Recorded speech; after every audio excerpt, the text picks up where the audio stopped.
այս մեզ հաղթելոքը քիչ առաջ ասացի այդ ապաշխարության եւ այդ հաշտության մասին։ Մեզ համար հաշտությունը տարիներով հատկապես 2018-ից հետո մնացել է հրամայական,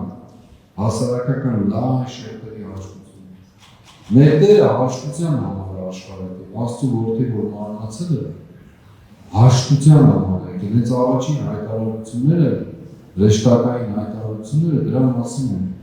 Փառք Աստծուն բարձունքներում, երկրորդ խաղաղություն, մարդկանց մեջ հաշտություն։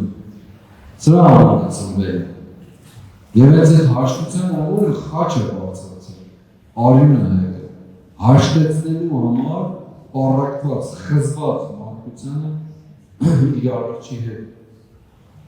Այո, իր սերը բերել, քարոզչությունը բերել մարդկանց կյանքի փրկության, հավիտենական կյանքի եւ այլն, բայց ինչպես է նվաճել դա։ Խաչի դրա հաշտությամբ եւ առաքել այդ մասին է խոսում, երբ ասում որ աղքատացա եւ հնազանդվեց մինչեւ խաչի հաշտությունը, խաչի դրա մինչեւ ծայր աստիճան։ Դա դժվար գործ է,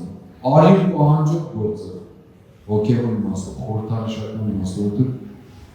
եթե հեշտ ուներ մի ձեռքով տաներ Աստված մեզ համար, իր համար հեշտ է,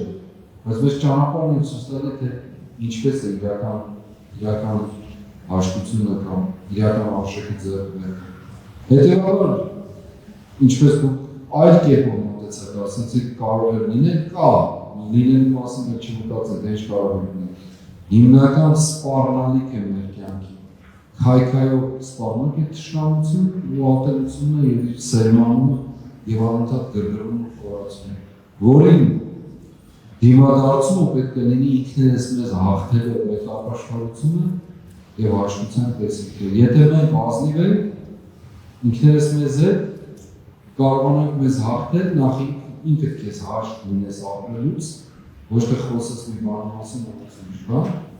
ինքդ քեզ հաշտ լինես, ուրեմն կկարողանանք նաեւ